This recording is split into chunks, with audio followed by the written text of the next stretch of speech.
We're going to try to get dinner started. Everyone, thank you for being here. Thank you for coming to our awards dinner tonight. We are going to get the program started so that we can get the program wrapped up and go next door and drink afterwards. Please take your seats.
Should I just start?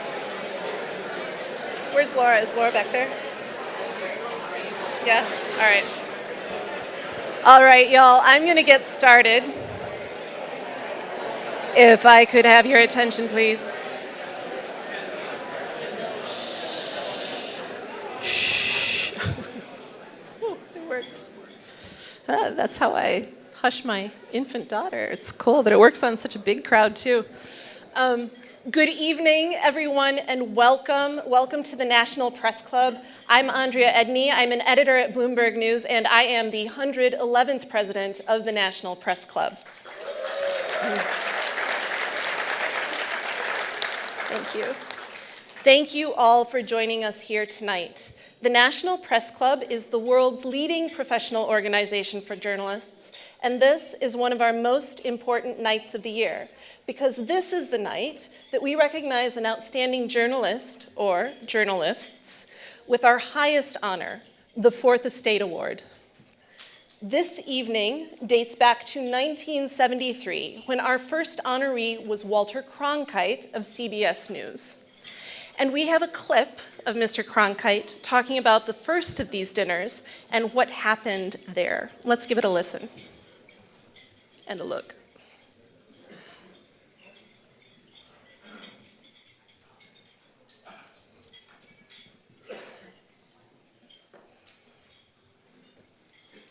One of my more, I suppose, dramatic evenings at the National Press Club was the night that I was very proud to get the National Press Club Award.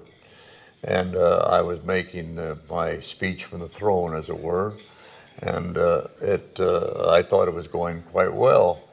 In fact, I thought it was pretty good.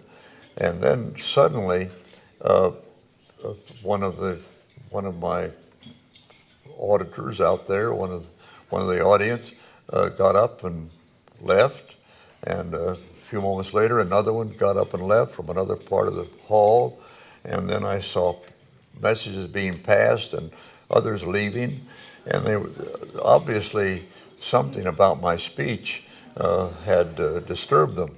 They were just going to leave me alone, and they were leaving me alone.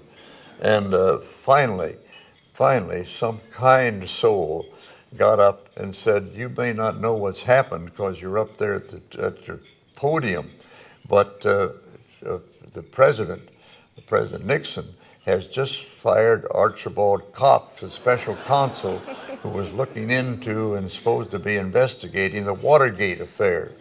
And they called it later the Saturday Night Massacre. And there was the president massacring, killing the investigation. But he sure as a devil had me up there on the noose as well. I was dying as my speech went out the window as the hall emptied.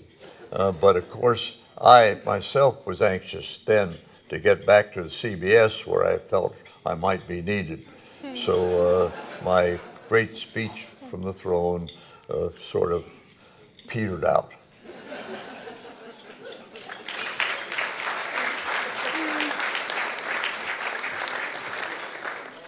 So there you saw that our first Fourth Estate Award dinner coincided with what we now know as the Saturday Night Massacre, where 3 top Justice Department officials quit because the president had ordered them to fire Archibald Cox, the independent special prosecutor investigating a break-in at the Watergate Hotel, which some of you may have heard of.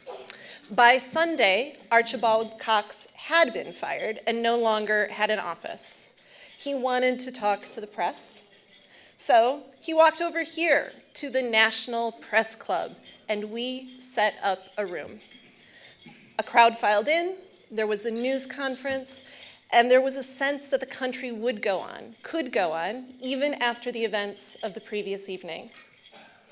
And that, in large part, is thanks to our free and independent press, and in large measure, due to the great papers we're honoring here tonight, which are themselves important institutions in a free society.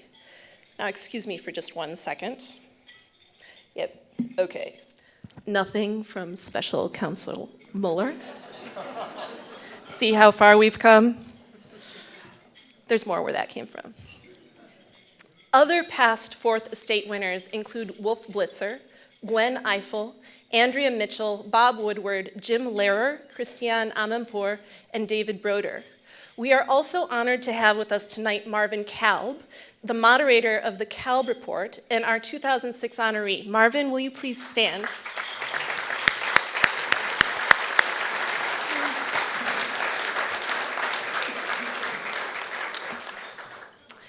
This year's recipients are Washington Post executive editor Marty Baron and New York Times executive editor Dean Baquet. Marty and Dean are the 46th recipients of the award, and I cannot think of 2 more worthy people to receive this award this year.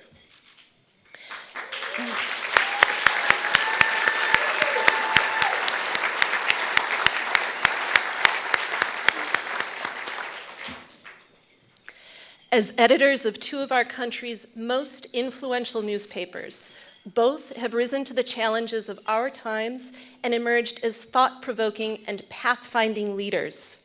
They are steadfast in their commitment to excellence in journalism and to the defense of a free press. We selected Marty and Dean together for tonight's award because of the competition between their 2 newspapers. So, everything each paper does to break the story, publish the biggest, most impactful story of the day, the month, the year, all while relentlessly pursuing clarity and accuracy. These are the stories that start the conversation every morning in our country and often set the course of events. Under the leadership of Marty Baron and Dean Baquet, that competition has made both newspapers stronger and better, and in doing so, strengthened journalism as a whole.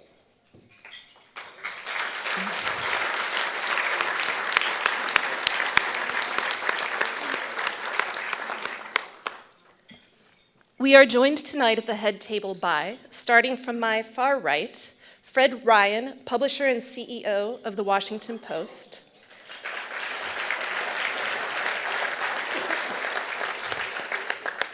Kieran Murray, Washington bureau chief with Reuters.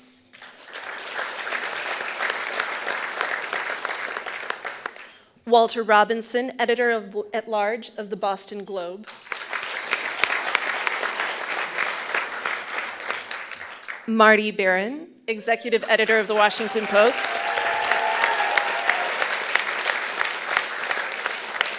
And Barbara Cochran, University of Missouri School of Journalism and president of the National Press Club Journalism Institute Board of Directors.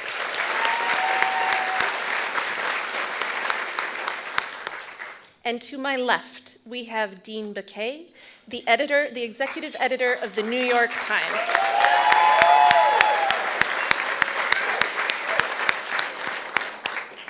We have A.G. Sulzberger, publisher of the New York Times.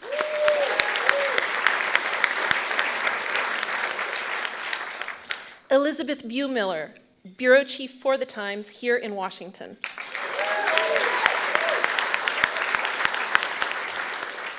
Megan Toohey, a reporter with the New York Times. And Chuck Plunkett, director of CU News Corps at the University of Colorado in Boulder. Welcome. Also, there are several past presidents of the National Press Club here tonight. Would all of you stand for a moment, please?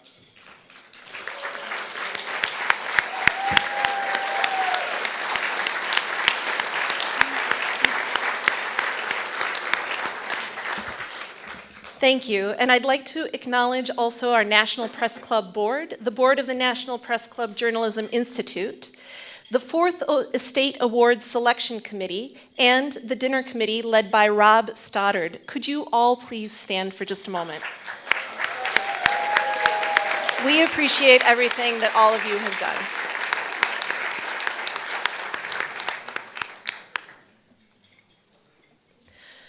Journalism is facing opposition as never before, not only from dictators in far-off lands where journalists face the most dangerous conditions, but also right here at home, where journalists are being criticized by our country's highest-ranking officials in a way that we have not ever seen.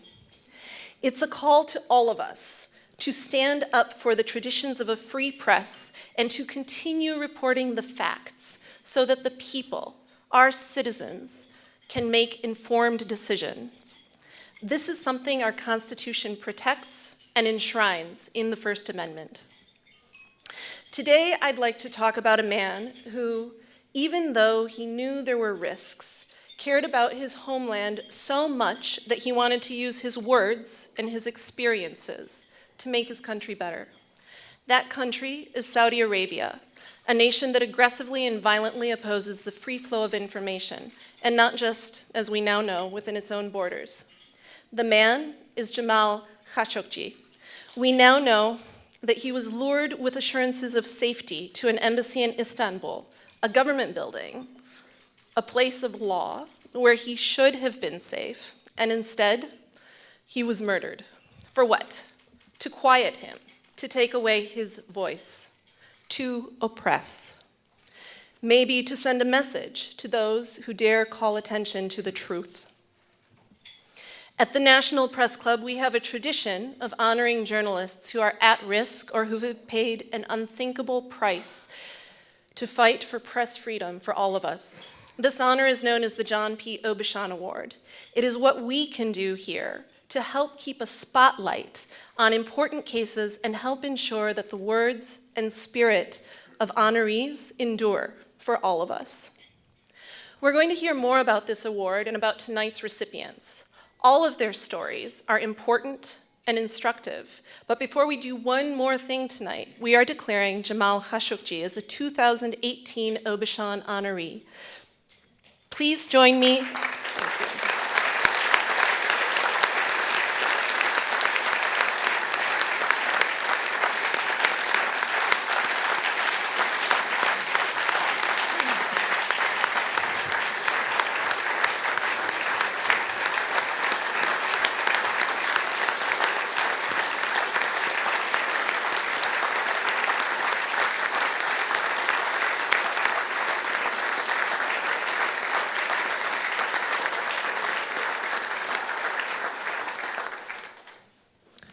please also join me in welcoming Washington Post publisher Fred Ryan, who is going to, thank you, who is going to accept the award for Jamal and his family. Fred.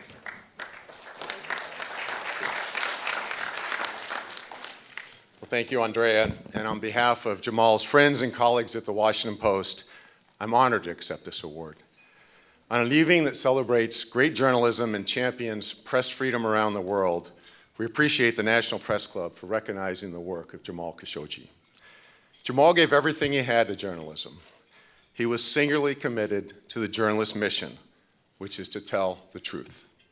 In particular, he told the world the truth about the Saudi government's oppression and brutality towards its people. This devotion to his work and to his country ultimately cost him his life. Jamal's murder is an urgent and powerful example of why we must stand up for freedom of the press around the world. The administration argues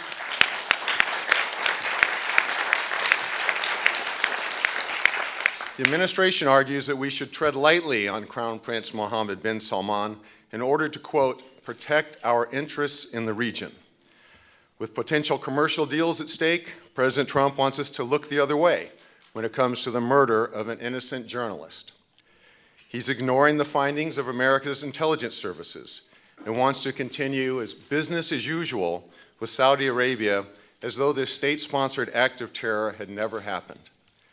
But turning a blind eye to a brazen assault on press freedom is not protecting our interests. It is a betrayal of our interests.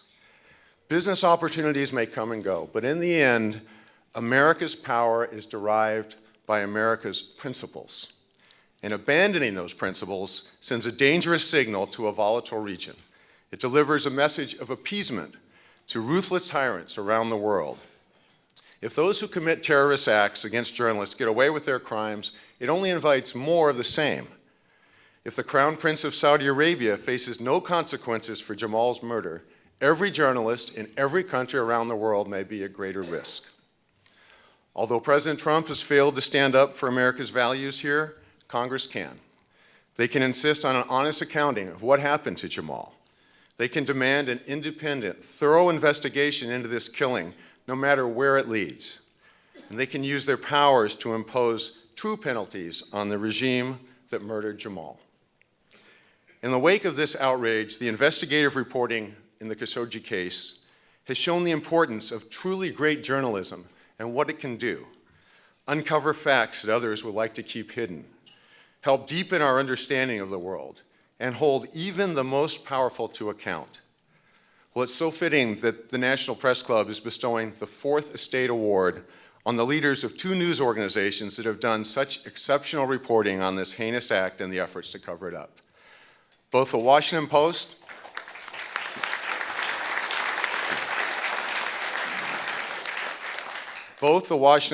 and the New York Times have done diligent and deep reporting to ensure that the world knows and does not forget Jamal's story. At the Washington Post, Jamal's murder is personal. He was a respected colleague and friend to many. The entire Post team has done everything possible to expose the truth, asking tough questions and relentlessly chasing down facts in order to bring crucial evidence to light. This excellent reporting reflects the leadership of Fourth Estate Award recipient Marty Baron. Marty is a journalist.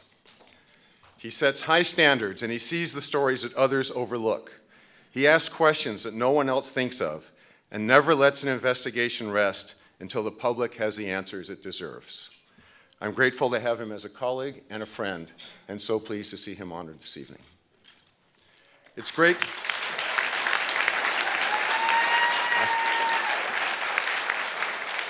And it's great that Dean Baquet is also being honored this evening with the Fourth Estate Award.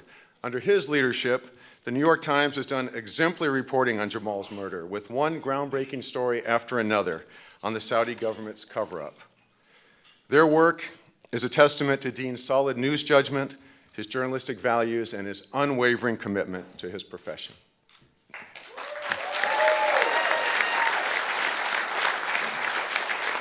I have to say, it's great to see these two giants of journalism together at a friendly social gathering, because they are, as you know, fierce competitors.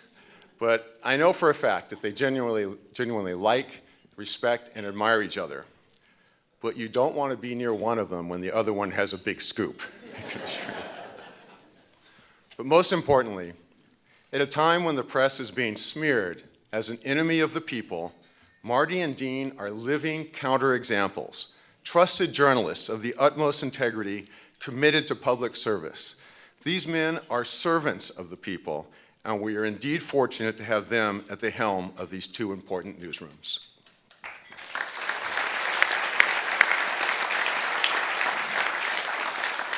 It's an honor to be in the company of such outstanding journalists, and thank you to the National Press Club and everyone here for your concern and support for Jamal and for your tireless advocacy on behalf of journalists around the world.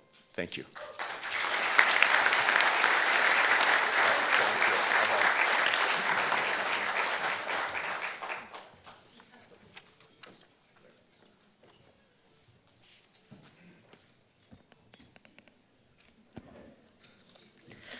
Fred, thank you for these inspiring words. Thank you.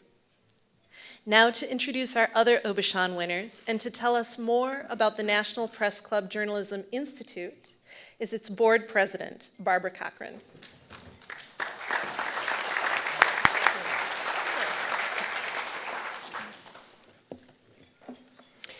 Andrea, thank you. Hello, everyone, and thank you for joining us this evening.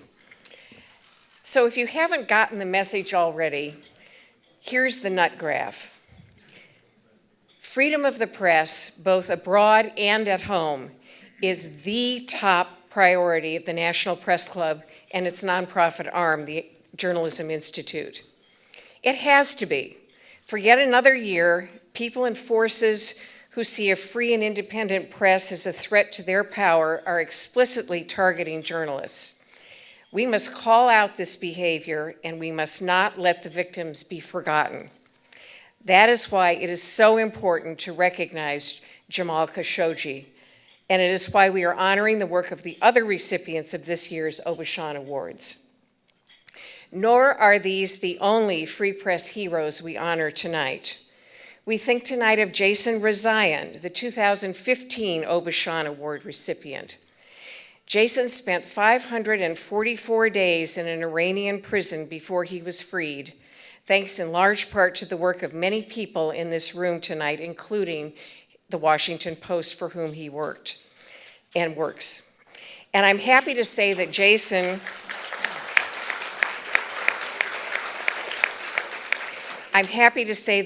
is the newest member of the board of directors of the Journalism Institute and helps us keep our press freedom mission front and center. Sadly, not all cases we work on have had a happy ending. A 2016 Aubuchon Award recipient, the photojournalist known as Shah Khan, remains in an Egyptian prison after 5 years of arbitrary detention and for more than 2 months after Egyptian officials promised to free him. Al Jazeera, which is represented here tonight, also has a journalist who's been jailed in Egypt for nearly 2 years.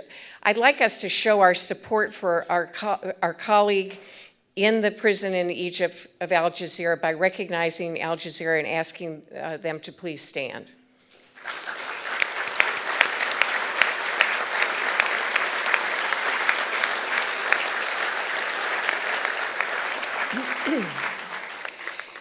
Another case we've helped to shine a spotlight on is that of Austin Tice, a freelance journalist who was kidnapped in 2012 while covering the conflict in Syria. The US government believes he is being held by the Syrian government or its allies. The FBI has offered a $1 million reward for information leading to his release. And to support that effort, we have announced a night out for Austin Tice for May 2nd, 2019, in which restaurants in Washington, including the restaurants here at the Press Club and across the country, will donate a portion of their proceeds to raise another $1 million to add to the reward.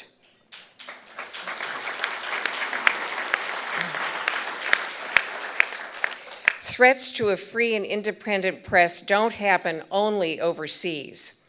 Especially here in Washington, we are conscious of the words and actions of officials that undercut and demean journalists and their work as somehow unpatriotic or disrespectful.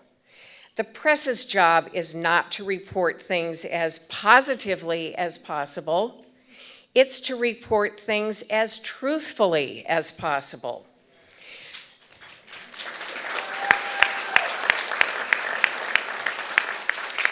So when the White House revoked the press pass of CNN correspondent Jim Acosta, we spoke out loudly and prepared to join in the legal action. Happily, the press pass was restored and the suit was dropped. Unhappily, the new rules for press conferences forbid follow-up questions, a ridiculous hindrance to effective reporting. We promise you we will follow up on the fight for press freedom here at home. And we're very pleased to have CNN represented here tonight. Will Bureau Chief Sam Feist and his other CNN colleagues please stand?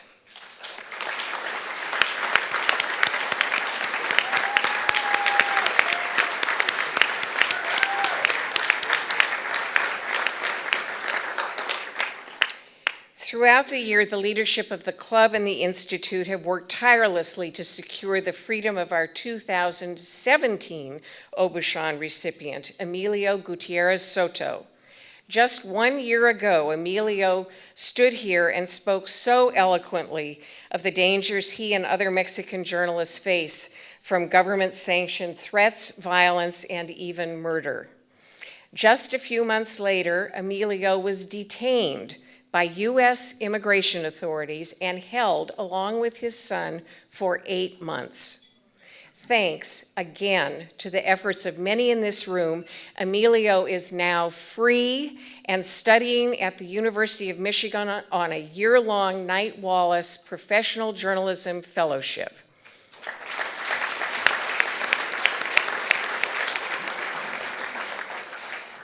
But U.S. immigration authorities are still trying to deport him, and we are still fighting in court to win him permanent asylum. Our successes show how much difference all of us can make when we support our colleagues in need.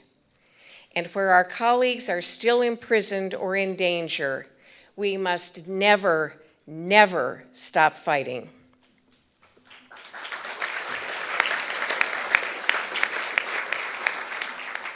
Now it's time to present this year's Aubuchon Awards, named for a former president of the National Press Club who himself was a tireless fighter for press freedom.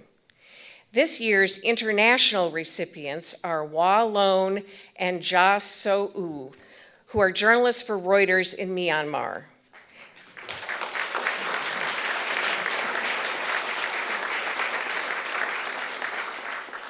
There, they courageously investigated a massacre of 10 Rohingya Muslim men and boys and the involvement of Myanmar's military. The Myanmar government arrested the 2 journalists, but Reuters published their story anyway after they went to prison, where they have now been held for nearly a year.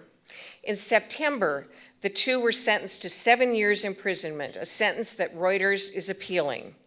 For their courageous reporting in the face of extreme government punishment, we honor Wa Lone and Ja So-u and hope that they can join us here in person next year.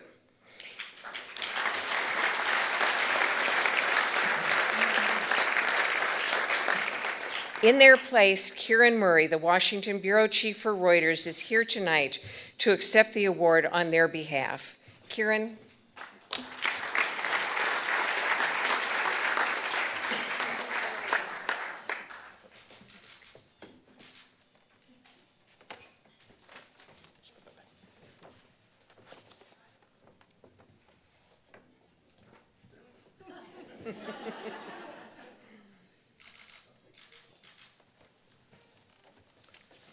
Thank you very much. I'm honoured to collect this award this evening on behalf of Wa Lone and Cha So-u. And I'd like to thank the judges on their behalf. As many of you know, Wa Lone and Cha So-u have been in detention for almost a year now. At the time of their arrest in December 2017, they were working on an investigation into the murders of these 10 Rohingya Muslim men and boys in a small village in Rakhine State. They were essentially victims of a deliberate setup and a sham trial in what has become a landmark press freedom case in their country. The court charged Wallon and Chaucer under the colonial era Official Secrets Act, and in September they sentenced them to 7 years in prison. Reuters has been covering the crisis in Rakhine State since it began, and we will continue to offer independent and reliable reports of the crisis as it continues. We are proud at Reuters of our history of reporting around the world, and especially of our record of working with and hiring local journalists to tell the stories of their own countries. Wallon and Chaucer are very much part of that tradition. They are journalists who perform a crucial role in shedding light on issues of global interest and in improving democracy in their own countries. They are great people and excellent colleagues and excellent journalists who are simply doing their jobs. Independent, unbiased reporting. That's why they're in prison. Simple as that. And we really appreciate all the expressions of support that we've received inside Myanmar and outside, and this evening for this award. So thank you very much.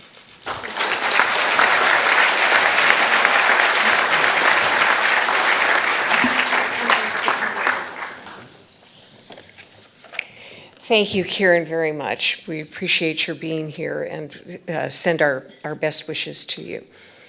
Our U.S. recipient this year is Chuck Plunkett, a former editor at the Denver Post.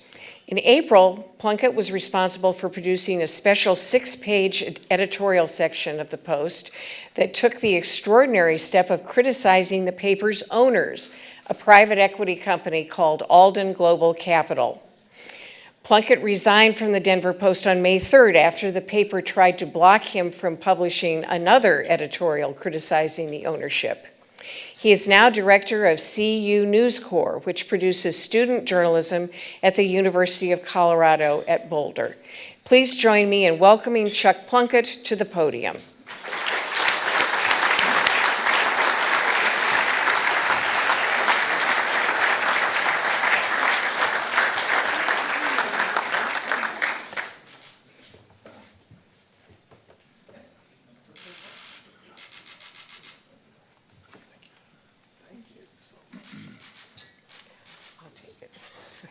Congratulations.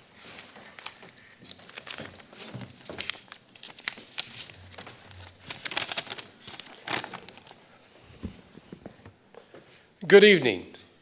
Thank you so much for having me tonight and for being such good sports and honoring what we did from the Denver Post editorial. Oops. I'll try again. When he speaks, look out. It's more dangerous. Yeah. Thanks for helping us out at the Denver Post and supporting what we did, or what we've been trying to do. Thanks for standing up for quality local journalism over corporate greed. This award means so much because it comes from you, from my peers, from journalists, my heroes. Just getting to visit the National Press Club checks a top item on my bucket list. Thanks to the selection committee for elevating our cause. Thanks to all of you for advancing our profession every day of your dizzyingly complex lives. Because journalists overwhelmingly supported our Denver Rebellion, our News Matters perspective, our arguments were amplified in that magical way of our profession. I'll underscore the point. When we published online that snowy Friday afternoon, I was convinced it was the right thing to do. I was not as certain how it would be received. How could I be? Talk about uncharted territory. There was that inevitable moment of question, kind of like hitting the biggest jump you've ever tried on a snowboard. You wonder how you're going to land. Thankfully, the gnawing concern lasted only minutes. In no time at all, our barrage took off like a rocket, fueled so wonderfully by many of you. And so the man had to take notice. The apostates had to stand there and take it. The conversation rightly changed across the land because we know all too well that what's happening in Colorado is happening in local newsrooms everywhere. Sure, there are complex market forces at work. We've navigated them for years. But making matters worse are predatory, cynical, small-minded owners who have no vision for the future, despite our steely commitment to embracing the opportunities provided by the latest technologies. These owners especially downgrade the mission of local journalists and poison the well. Our communities feel the loss of quality local journalism as a heartless betrayal. That insult to their very souls helps fuel the enemy of the people moniker and the antagonisms that present such a threat to our public debate, to democracy itself. And a new generation won't have reason to care about professional local news. A sad situation indeed. Ours is such a noble profession, but it's got such a bad rap these days. Worse, as the examples lived and died by my cohorts in the Obishan Award surely attest, it's a dangerous one. I lost my job for doing good journalism. Too many others have lost their freedom and their very lives. Yet each day, journalists all over the globe amaze with seemingly miraculous work. And sure, we're not perfect. We're all too human. But we do what we do right out in the open, cherishing transparency at every turn. And we don't stop trying until we get it right. Journalists bring us the truth, tell us the stories that matter, help communities find their voice and reach their fuller potential, keep folks accountable.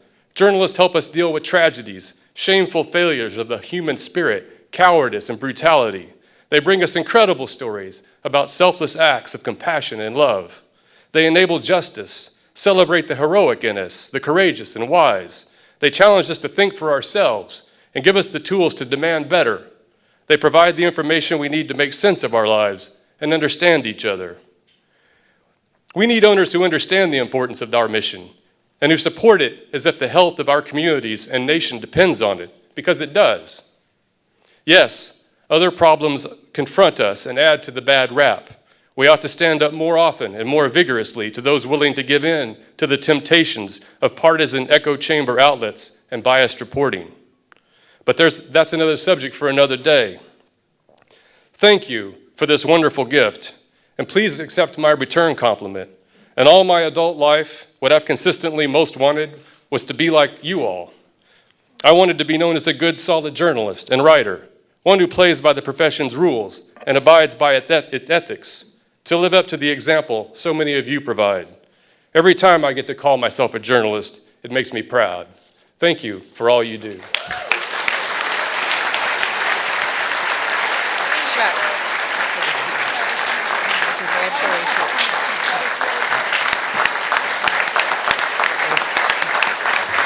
Oh, look at this. It's so nice. Thank you. Thank you.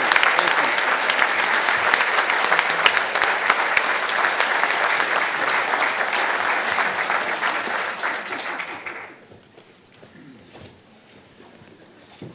Thank you, Chuck. I think everybody appreciated your words. Now we have a change of subject. This has been a particularly challenging year for all of us at the Press Club and the Journalism Institute because of the sudden and heartbreaking passing of our own beloved Julie Hsu this past May. Julie was the executive director of the Journalism Institute, and for 35 years she blessed the club, the Institute, and all of us with her intelligence, quick wit, compassion, and grace. We all miss her so much and want to offer a very warm welcome to her children, Carter and Gretchen, who are here with us tonight.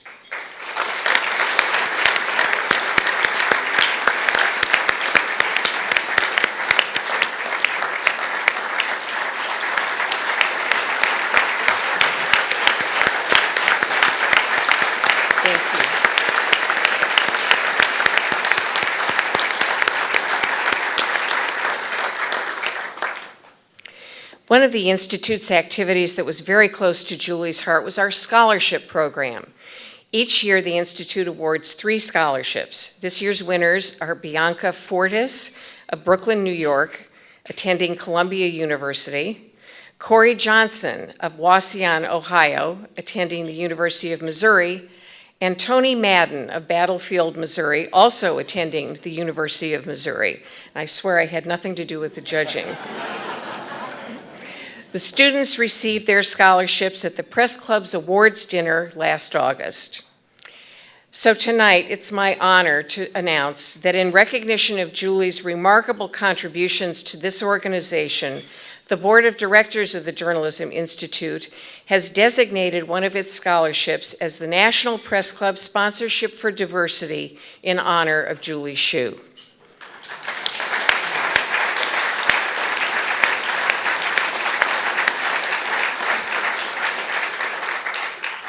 This lasting memorial pays tribute to Julie's commitment to fairness, equity, and inclusion, to her warm heart and generous spirit, and to her gift for opening doors and forging links among all who had the good fortune to cross paths with her.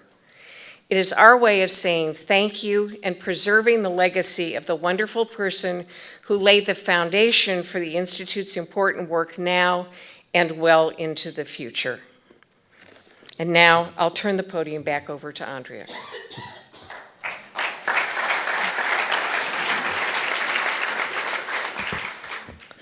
Barbara, thank you, and thank you especially for your beautiful words about Julie, whom we all loved so much. She did so much good work here at the club. And we are so proud of all of the good work being done by the National Press Club Journalism Institute, which strives to illuminate barriers to press freedom in the US and abroad, and also works to leverage the National Press Club's unique presence and resources to highlight global press freedom issues. I'd like to take a moment to express our special thanks to and deep gratitude to tonight's sponsors, including Bloomberg News at the platinum level, at the gold level, Al Jazeera Media Network, NCTA, Reuters, The Washington Post, The New York Times. Also, silver sponsors, Toyota, Communications Consortium Media Center, Brown Capital Management, the Frank Islam and Debbie Dreisman Foundation, CNN, and the Craig Newmark Foundation. On the bronze sponsor level, ESPN, CFCO International, Adam Shapiro Public Relations, Syngenta, and the Barbara and John Cochran. Sorry, not a foundation, not yet. Might be at some point in the future, but not yet. So much of what we do here would not be possible without the generosity of our sponsors and donors. And as you can clearly see tonight, our work is more important than ever. Many of us here in this room today are guests of our very fine sponsors. So if those of you at the tables would like to join them in their support, now is a great time. We have created a text to give number to help continue the work of the National Press Club and the Journalism Institute. The number is on the screens up there. So text Stand for Free Press to 44321. Please feel free to give as much as you can and as often as you'd like. Our mission depends on your support. And now, please enjoy dinner. I'll be back a little bit later to introduce tonight's honorees. Thank you. Bon appetit.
introduction, but I mean, all right. So now you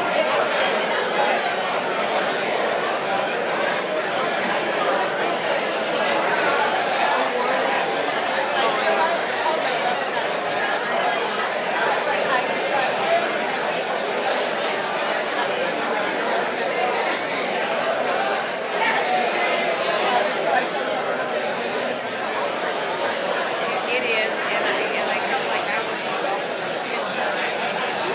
He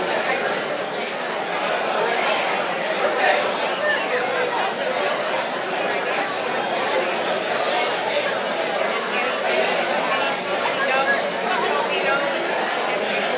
Oh, that's right.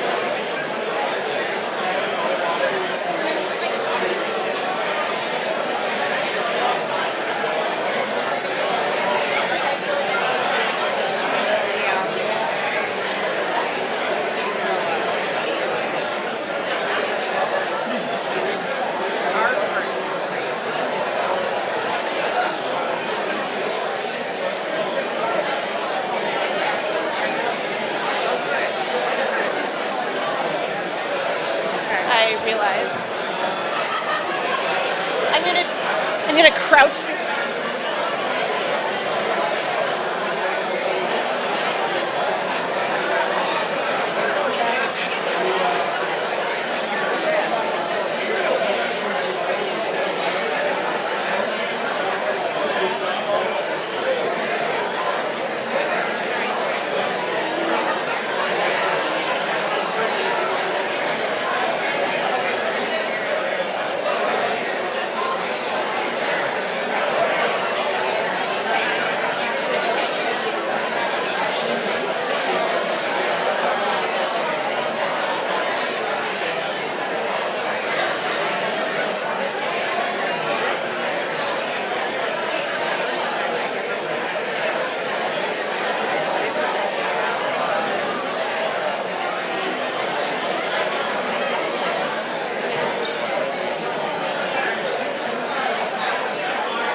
Oh, okay.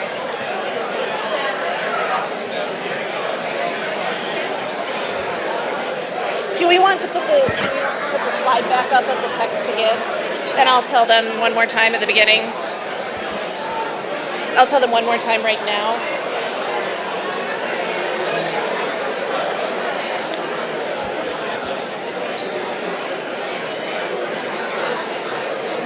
We're gonna. Thank you.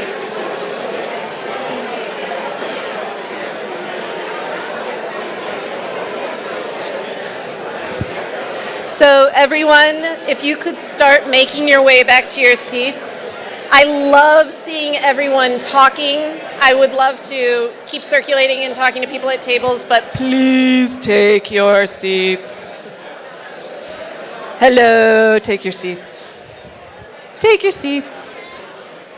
Also, I'm going to give you the details on text to give one more time, which is for text to give, if you would like to donate to the National Press Club Journalism Institute, which does so much good work for press freedom and oversees our scholarships and our professional development programs, please send the word Stand for Free Press, which you see up on the screens here, to the number 44321.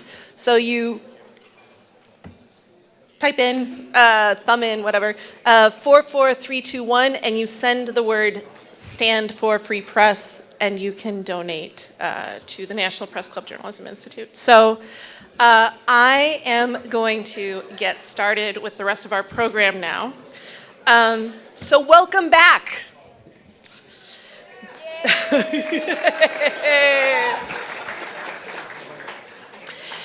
Before we begin our Fourth Estate Award presentations, it is my great pleasure to introduce a new award here at the National Press Club, the Neil and Susan Sheehan Prize for Investigative Reporting. This is named after the legendary New York Times reporter and his wife, Susan, who is herself a Pulitzer Prize-winning journalist and staff writer at The New Yorker.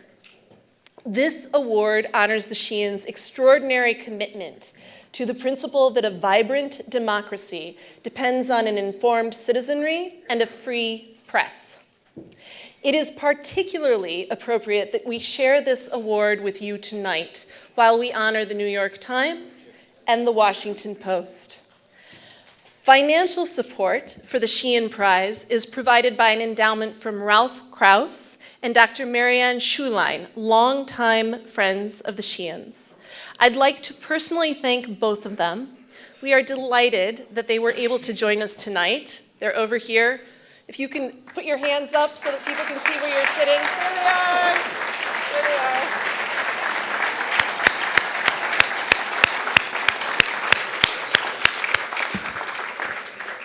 As well as the Sheehan's daughters, Catherine Sheehan Bruno and Maria Sheehan, who are also right there. If you guys could put your hands up so we can see where you're sitting, please. Thank you. Thank you for being here. The very first winners of the Sheehan Prize are journalists whose investigative reporting brought about true cultural change in America by launching the Me Too movement. New York Times reporters Jodi Kantor and Megan Twohey's Pulitzer Prize-winning investigation of sexual harassment charges against Harvey Weinstein and others has had an historic impact that continues to grow.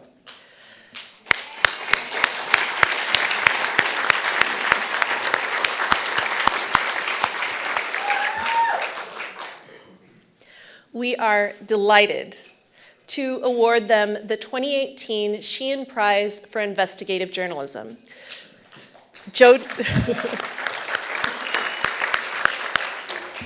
Jodi wasn't able to be here tonight. Please welcome Megan Twohey to the podium for their work of investigative journalism.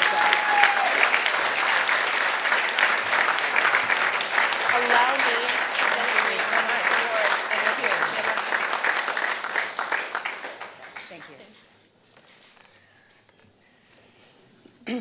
Thank you so much, and thank you to the National Press Club for this wonderful recognition. Jodi is not able to be here tonight. She had to stay home in New York so her journalist husband could meet a deadline, a sacrifice that Neil and Susan Sheehan would no doubt understand. It would be an honor to get this award under any circumstance, but to get it under the Sheehan's name makes it all the more special. Earlier today, I was trying to come up with an accurate tally of how many Pulitzer Prizes the couple has won between them. It was hard to keep track. And as female journalists who are constantly struggling to balance the demands of our jobs with the needs of our families, we draw much inspiration from the Sheehan's union, from their remarkable collaborations, from their mutual professional support that they have provided to each other year after year. But it goes beyond the tremendous journalism that the Sheehans have accomplished. Every time I land in the office of David McCraw, the attorney for the New York Times, in need of backing on a controversial investigative story, I'm reminded of all the legal battles that have been waged so that we can publish those stories. I think I speak for every journalist in this room when I say how indebted we are to those who fought so courageously and tirelessly to publish the Pentagon Papers, the Sheehans included.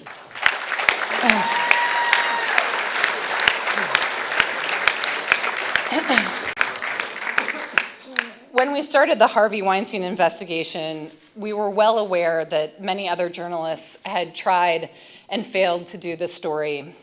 Along the way, we were repeatedly told that we too would fail, that the powerful producer would march into the New York Times and use threats and intimidation to suppress the truth, that the editor or the publisher or the paper's attorneys would succumb to his bullying.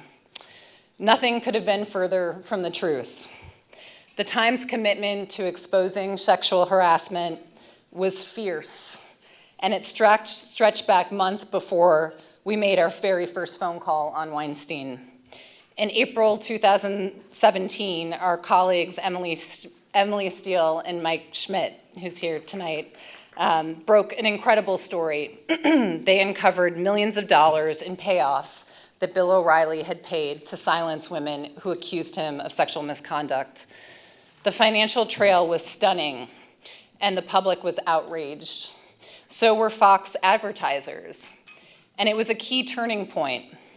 Not only was O'Reilly, perhaps the most powerful figure in conservative media, ousted from his job, the New York Times leadership quickly saw a need for a broader public service. Soon, journalists across our newsroom were fanning out to Ford plants and Silicon Valley and other industries to see if other powerful men had sexually harassed women and then covered up the violations. As Jody and I dove deeper into our investigation of Weinstein, who was long rumored to be a sexual predator, we realized that we were facing serious challenges. There were the secret settlements that had been used to silence women. There were the powerful lawyers who pounced with legal threats anytime anyone started to piece things together. There were private investigators who were targeting not only our sources, but also us as journalists. And, Weinstein's victims and others were terrified to tell the truth about him, fearful that they would be the ones to suffer if they spoke out. But time and again, we assured them that yes, the Hollywood producer was powerful, but so was the New York Times. And we were coming to them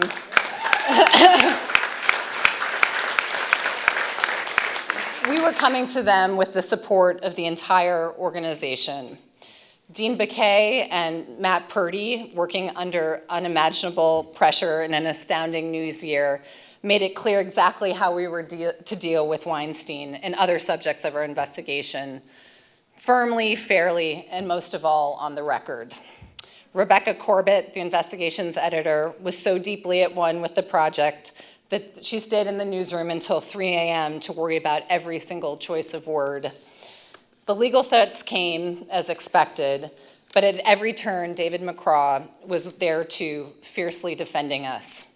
The investigation spanned the generational shift in leadership at the Times, and we are so grateful that both AG and his father had our backs every step of the way.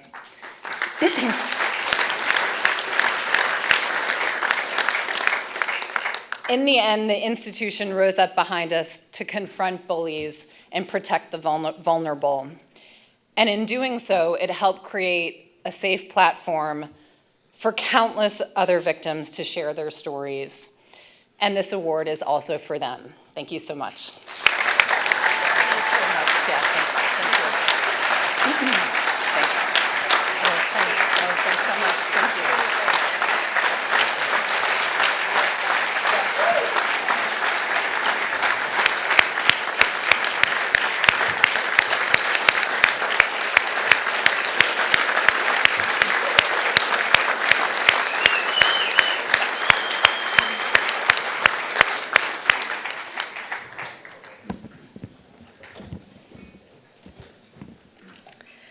And now to tonight's, Megan, that was great.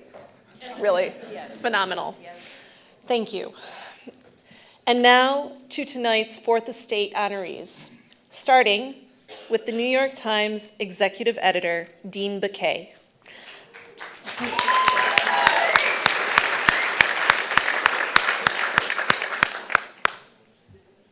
He is a friend and a colleague to so many here. Dean serves in the highest ranked position at the Times newsroom and oversees the Times content in all of its various forms, which sounds, frankly, Herculean. They've certainly won a large number of Pulitzers during his time there.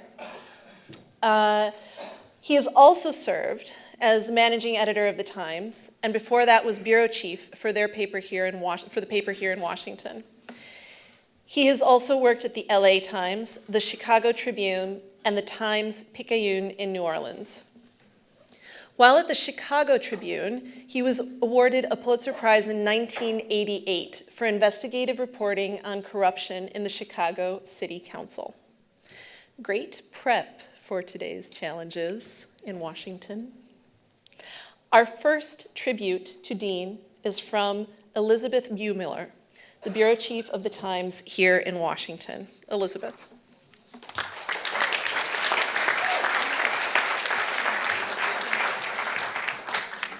Thank you, Andrea, and thank you all for being here and all the Times people.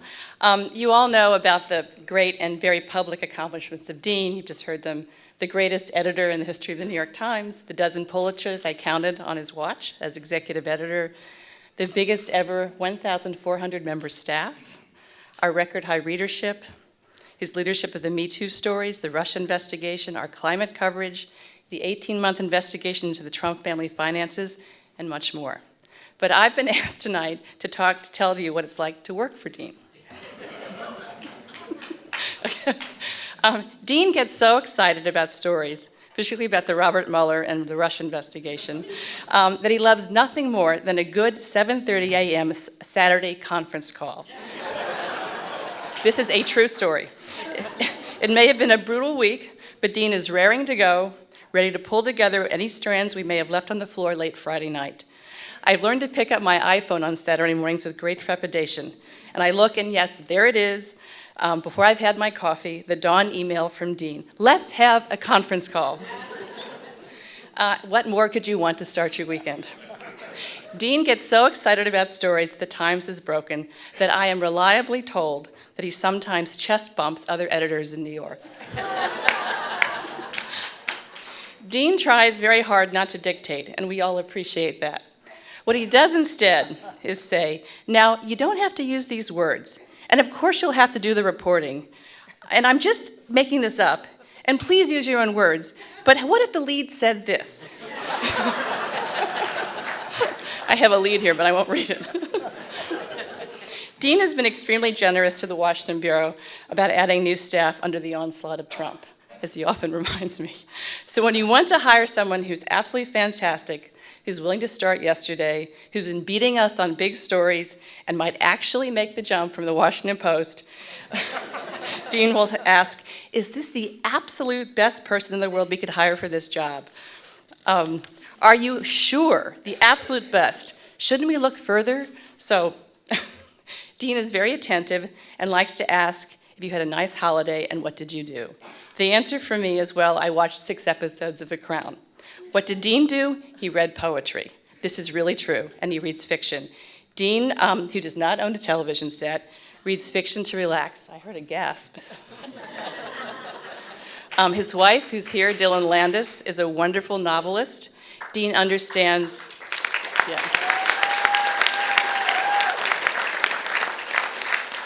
Dean understands narrative and storytelling like no one else. It's one of the reasons he's such a great editor of the Times. Which brings me to what it's also like working for Dean. I've never known an editor who has more respect for reporters and who really listens to them. Dean taught me that, and I try to model myself after that when I became an editor. Get all the reporters in a room, see what they've got. They know so much, they're the experts, and let the stories bubble up from them. I've never known an editor who can drive a story like Dean. That's, after all, what all those Saturday morning conference calls are about. Dean can push and push and push and say, let's go take a look at everything we know so far about what the Russians did to interfere in the 2016 election.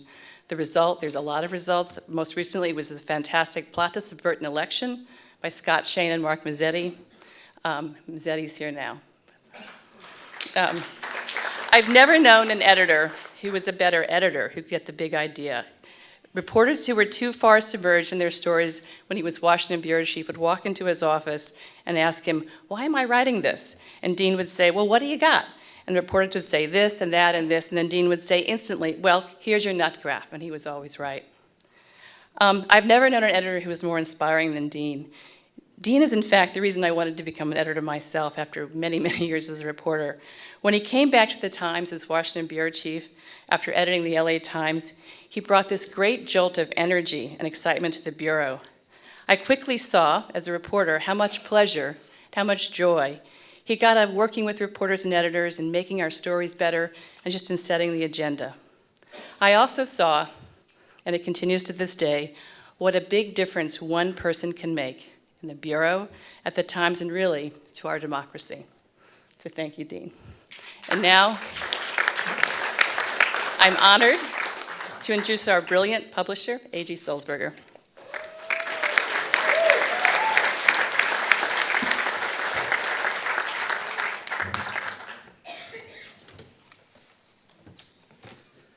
Thanks, Elizabeth. So I was looking at the program a second ago, and I noticed that Dean has 2 people introducing him, and Marty has 1. And if I know Dean, he's wondering right now, is that because I'm twice as good? and if I know Marty, right now he's thinking, is that because I need half as much explanation? So,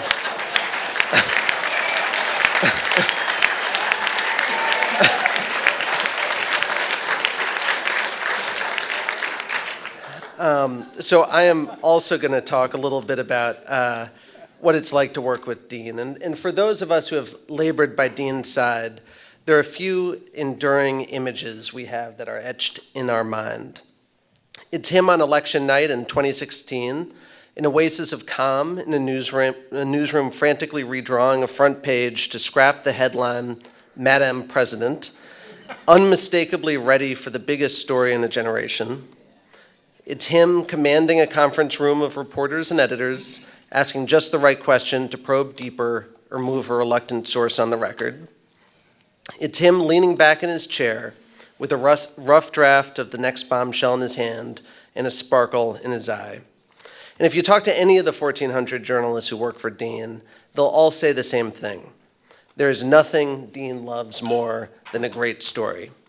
Or as he memorably put it in the Showtime series The Fourth Estate, not exactly in keeping with the New York Times style book, a great fucking story. And that's not to say that this is a man devoid of passions. Dean is a doting father and husband. He's a lover of literature. He is perhaps the only person I've ever met who reads a novel a week and isn't paid to do so. And in an industry of schlubs, his sock game and his pocket square collection have made him no less than a fashion icon. But Dean at his core is a journalist.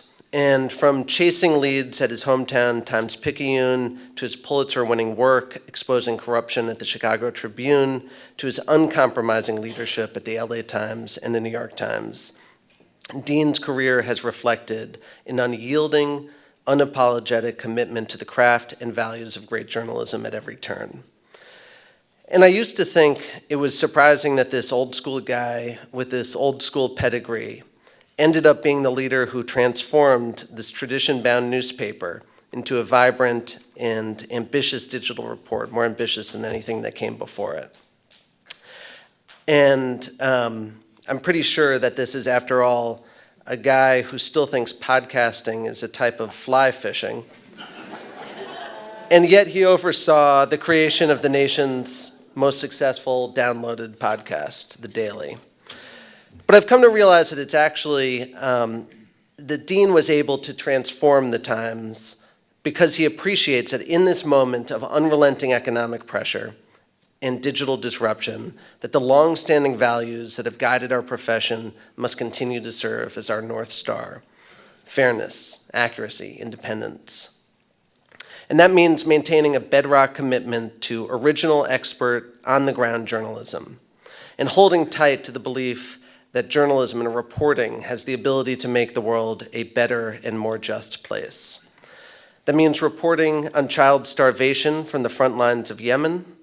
That means digging relentlessly into Silicon Valley's secrets. It means giving 3 reporters 18 months to paint the most comprehensive picture of the president's family's wealth. It means following a hunch that led to the bombshell investigations that helped spark the Me Too movement, for which Megan and Jody are honored here tonight. And I know that Dean is thrilled to also be honored alongside Marty Baron. Before Marty went on to lead the Miami Herald and the Boston Globe and now the Post, he was an editor at the Times, where he and Dean forged a close and enduring friendship. They're the 2 finest editors working in American journalism today, and their friendly rivalry is a good thing.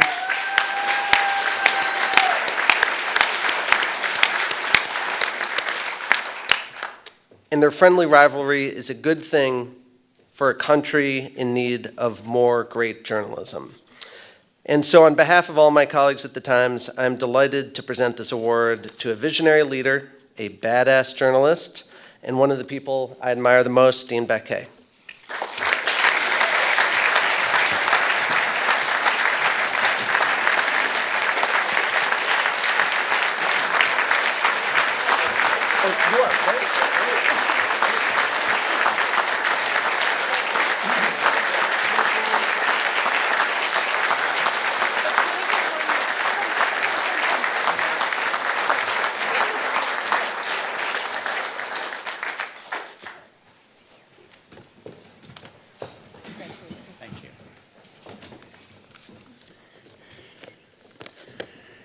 I can't tell you how nice it is to get an award like this in mid-career.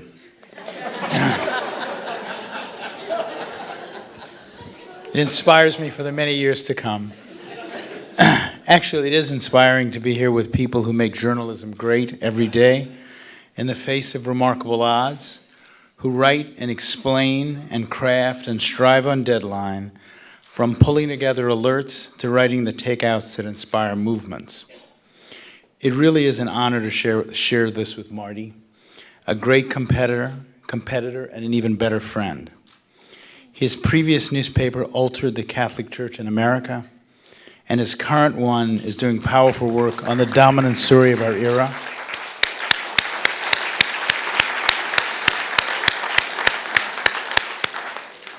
He has listened to me gripe, talk through journalistic challenges, and share a delight for art for nearly 20 years.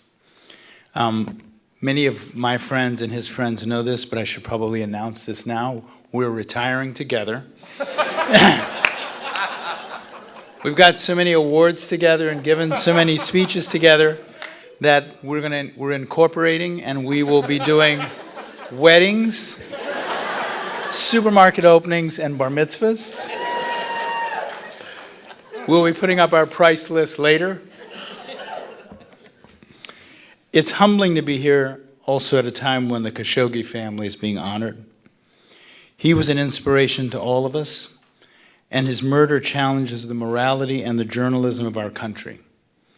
It is vital that we keep his story alive, that we ask hard questions, even as some choose to look the other way. I share any recognition I get with my partners, Joe, Kahn, Matt Purdy, Elizabeth Buemiller, the best Washington bureau chief in the history of the New York Times.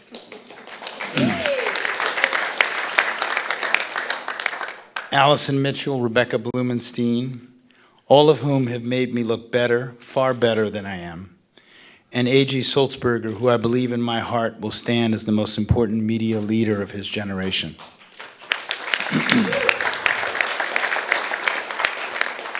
I remember walking into a newsroom for the first time more than 40 years ago, to the smell of cigarettes and the craziness of the characters. There was a police reporter named Walter who was so used to dictating his stories over the phone that even when he was in the newsroom, his editor made him call in his notes from his desk. That same reporter taught me that if you hang around long enough and listen, people will open up and tell you their stories. It was a first lesson for me in the fundamental core of being a journalist, winning and keeping trust both with sources and readers. In newsrooms, I learned the value of understanding and of empathy. Like everyone else, I made cringe-worthy mistakes in my first jobs. But I learned that the beauty of newspapers is that if you're honest and humble, you can come back the next day and get it right. Newspapers opened the world to me.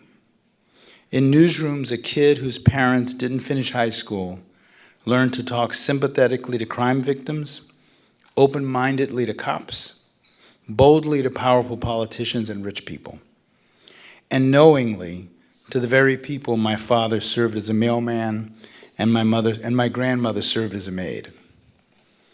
In newsrooms, I met Dylan Landis, who inexplicably told a 26-year-old man who dressed badly and smoked too much that he would one day be editor of the New York Times, who taught me to read literature and that there was truth and understanding and empathy embedded in those pages just as there was in newsprint. She's the best thing newspapers have given me. I'm a product of 5 newspapers. I believe in them, and I don't think anyone has come up with another way to do what they do. That is covering everything from the larger world to the local school board. Many, if not most of them, will die in the coming years. And that is a tragedy and a threat to democracy worth discussing for just a moment. I have no doubt that someone will come up with a business model for consistent coverage of Wall Street, of lobbying in Washington and Sacramento. There is money to be made in that mission. But who will cover the schools of Newark and New Orleans and the courts of the Bronx and Opelousas? The fine media analyst Ken Doctor has said that 2018 and 2019 are the years of reckoning in a crisis that has been building for a decade. He recently wrote about the San Jose Mercury News, which reported that it had lost 34% of its daily print subscribers over just 30 months and 19% of its Sunday subscribers. I'm not such a romantic that I believe newspapers are the only way to cover America, nor would I deny that some of the wounds have been self-inflicted. And I firmly believe that the digital era will stand as the golden age of American journalism when the dust settles. But I'd like for us to at least add urgency to the conversation about what we will do when there aren't any more local papers. I'm not worried about the Times and the Post. I believe those institutions have turned the corner and will last far, far into the future. I worry about just about everybody else and the people whose lives and governments will not get the scrutiny and the celebration that they deserve. I don't want to end without acknowledging the other battle, which is taking place here in Washington and in capitals around the world. This is our moment, through our work and our voices, to say proudly that we are actually the voices of the people. We have to avoid getting drawn into the deafening, often depressing cacophony that seems to pass for discourse. But we have to be assertive, that we engage in the world of truth, and that those who say otherwise are simply trying to undermine the independence, trust, and authority that we have built up over generations. We owe that to our profession, to the people who came before us, to history, and to journalists like Jamal Khashoggi and many others who have died doing something simple and noble, telling the truth. Thank you.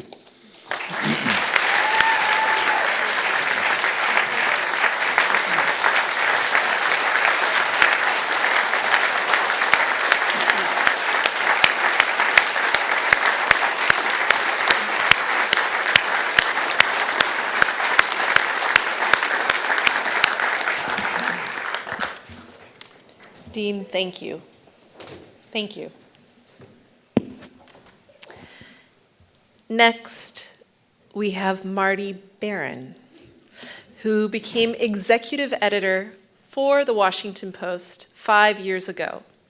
Like Dean, he oversees the Post's print and digital operations, and yes, just about everything, including 6 Pulitzer Prizes while he's been at the helm.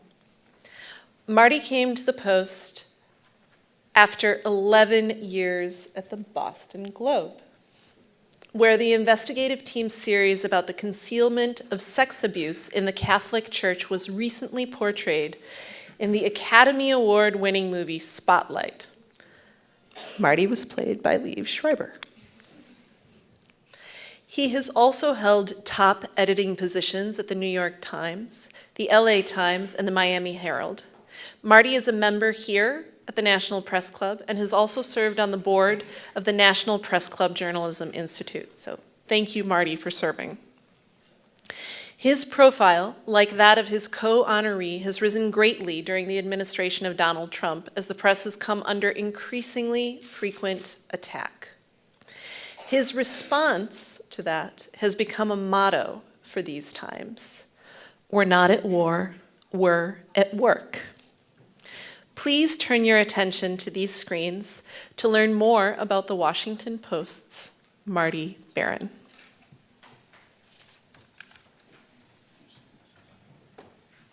When I think of Marty, I think of fearless and focused. Inspirational and uncompromising. Principled and savvy. Swagger and leader. Hungry and generous. Martin Baron attended Lehigh University in Bethlehem, Pennsylvania. As a freshman, he began writing for the student newspaper, The Brown and White. By his junior year, he was editor-in-chief. For 3 summers while in college, Marty interned at the Tampa Tribune. He graduated in 1976 and began his journalism career at the Miami Herald. After 3 years, he moved to the Los Angeles Times, where he became business editor, assistant managing editor, and editor of the newspaper's Orange County edition. In my 17 years at the Los Angeles Times, far longer than I've worked anywhere else, I was able to learn from some of the world's best journalists and to make friends for life. From there, Marty joined the New York Times, where he became associate managing editor overseeing nighttime operations. In 2000, Marty returned to the Miami Herald as executive editor. Under his leadership, the Herald won the Pulitzer Prize for breaking news coverage of the raid to recover Elian Gonzalez, the Cuban boy at the center of a fierce immigration and custody dispute. Marty went on to be named editor of the Boston Globe. While editor, his staff would earn 6 Pulitzer Prizes, including the Public Service Award for exposing the cover-up of clergy sexual abuse inside the Catholic Church. Actor Liev Schreiber portrayed Marty in Spotlight, the Oscar-winning movie about that investigation into the church. I think people are always generally excited to talk to an actor who's about to play them, I think. I guess they have a chance, too, to try to, politic and make sure you do it in a way that makes them seem cooler. I think Marty Baron was probably the exception to that rule. Oh, right, sure, of course. I took a train down to meet Marty Baron, who I am a huge fan of as an editor. I'm a great admirer of his, and I don't think there could have been 2 more nervous guys in a room. Right. Me and Marty Baron talking to each other. He's not someone who I think really is interested in his own story. Well, yeah, I would imagine because he's so much on the side of the news that presents it, that it strikes me as he's someone who believes the more invisible he is, the better the news better story he is at doing his job. Yeah. We need to focus on the institution, not the individual priests. Practice and policy. Show me the church manipulated the system so that these guys wouldn't have to face charges. Show me they put those same priests back into parishes time and time again. Show me this was systemic, that it came from the top down. We're going after the system. Every once in a while, you play these characters where you are attributed with a certain level of intellect and ability that then, when you go out into the real world, people think you actually have. And it's happened to me twice, once with Hamlet and a second time with Marty Baron. So I was very proud. Marty spent nearly a dozen years at the Globe before he was hired as executive editor of the Washington Post on January 2nd, 2013. Today, Marty oversees a staff of more than 800 journalists. Some of our Post colleagues wanted to share a few words. Everyone sees the world-changing work the Washington Post produces every day, but what they don't see is the compassion and thoughtfulness that Marty uses to lead the newsroom every day. He is guided by principles that are unflagging. And so if Marty Baron said to me, walk through a plate glass window, I would do it because I know that Marty would never ask me to do anything that was wrong. And I think there are lots of people in this newsroom who would walk through plate glass windows for Marty Baron. He's very mission-oriented, and I think you can see that in the journalism that we produce at the Post. Very much a tribute to him and the way he thinks about journalism in today's world. The thing that I really like about Marty is that he leads the newsroom through expectation. Right? That Marty expects us to ask hard questions, to drill in and get important details, and above all, to write good stories. The cool thing about working for Marty is that you never have to guess what he wants. He wants more and better and smarter and tougher, and he wants all of that now. But to get there, he gives us whatever tools we need to do our best work, and that includes the freedom to reimagine that work entirely. So Marty both expands and enables our ambitions. The Post newsroom is not alone in recognizing Marty as a leading voice in real journalism for the entire industry. Go out every day and find out what the facts are. Freedom of the press in this country is more fragile than any of us might have imagined. Journalistic independence is not a hostile act. It is a moral duty. We're not at war with the administration. We're at work, okay?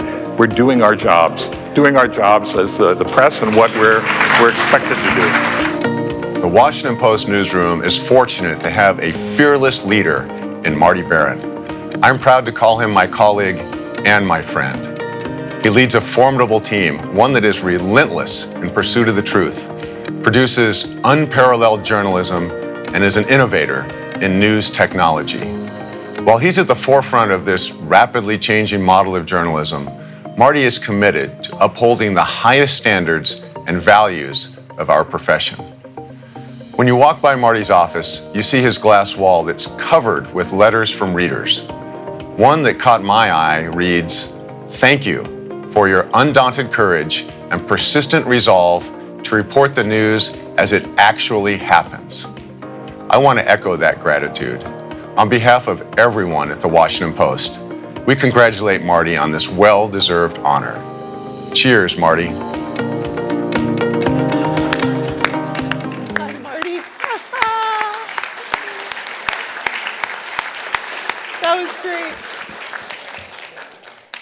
Here to pay additional tribute to Marty Baron is Robbie Robinson, editor-at-large of the Boston Globe. Thank you.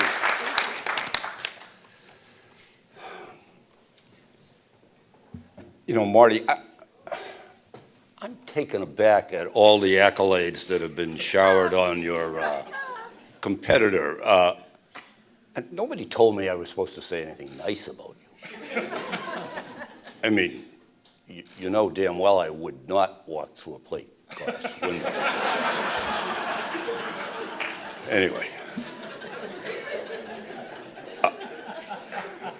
A month ago, Bill McCarran called to ask if I'd come down for this event.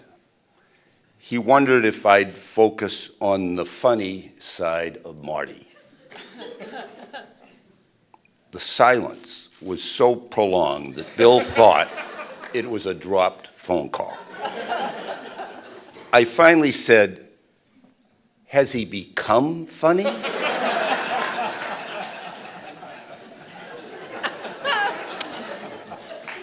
From what I've detected so far tonight, the answer could be yes, but compared only to Dean. This has been a daunting assignment. I searched my memory for Marty humor. Nada. I sought out colleagues here and in Boston. What did I get? Blank stares, a few incredulous guffaws of incredulity. Finally, I turned to my friends Tom and Lisa Redburn, whom I know through Marty, and they have known Marty since 1979. So Tom and I were playing golf earlier this month when I first asked him about the humorous side of Marty. He started to shake, and then he promptly missed a 1-foot putt. I followed up with emails to Tom and Lisa. Please, I wrote, I need some funny Marty anecdotes. No response. I left voicemails. No callbacks. They're neighbors. So I went over and I rang their bell. No one answered. I looked in the front window. The furniture was gone.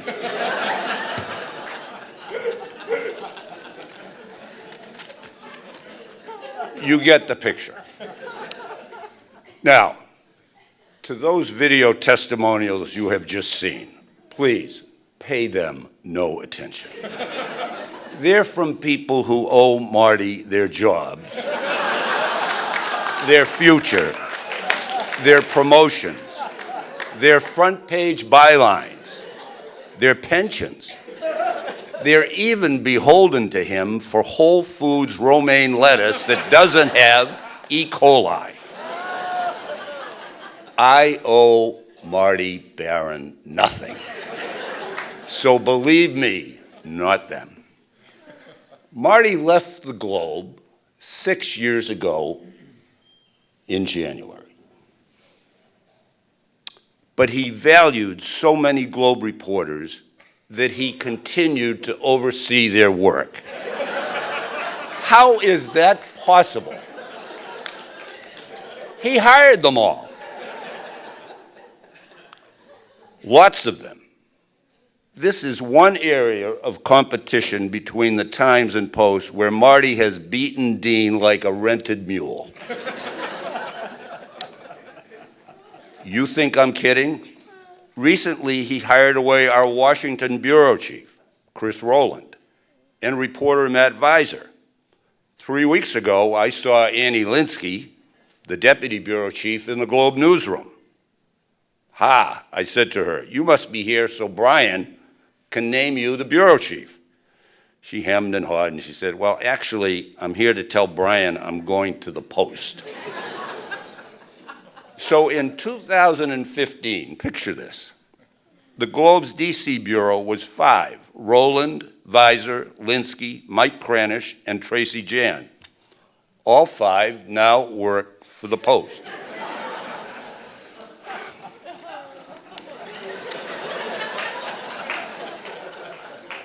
I'm shocked. One takeaway from tonight's Post videos is that Marty is the planet's best editor. That is bullshit. If you like potato chips, you don't buy them one at a time. You buy the whole bag. How about running that up the flagpole in Seattle? You could get the rest of us. I flew down just for a quick overnight.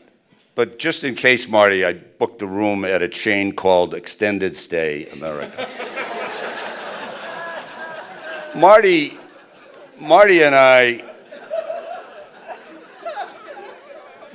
I own a few pairs of muddy boots from having slogged through a few swamps together. One of those was the damn Spotlight film. I say that because it's left us mutually cursed. People who do not know us think we're carbon copies of the actors who portrayed us. For 3 years now, we've been asked whether the film was accurate. It was a dramatization, of course, but one that faithfully captured much of what we did and the arc of our investigation. Director Tom McCarthy managed to distill 5 months of our work into 2 hours and 8 minutes. There are editors everywhere who would love to be able to do that with the time their reporters spend on stories. But it's as close a film as Hollywood can get to the truth. But the film has its flaws, and I have to tell you that most of them have to do with the way Marty was portrayed. There is, for an example, an early scene where my doppelganger, Michael Keaton, has a luncheon meeting with Marty's character, Liev, whom you've just met. In the film, the discussion is about the Spotlight team. In real life, it was about Marty's confusion about baseball. Like, you know, how is it played? He thought, he may still think, that being on first base is better than being on third base. Like it's an Olympic medal. Like a triple only gets you a bronze medal, but a single gets you the gold. His naivete, believe me, about baseball is inspiring. So he said to me in that meeting, what are the chances the Red Sox will ever make the Super Bowl? Not for me to bullshit the new boss. No chance at all, I told him. All of which is why, 11 years later, I was happy Marty took a job in a city that, practically speaking, doesn't have a real baseball team.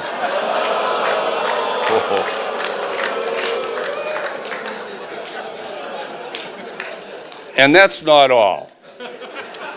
Thanks to the film, Marty is a legend in American journalism, partly for his alleged gutsy decision on his first day as editor to have Spotlight investigate the Catholic Church. It didn't happen that way. Marty summoned Ben Bradley Jr., young Ben as we call him, although young Ben has just turned 70. He summoned young Ben and myself to his office that afternoon. Here's what he really said to us. I'd like Spotlight to investigate the Catholic priests, but the blowback could be a problem for us. So let's do the rabbis first.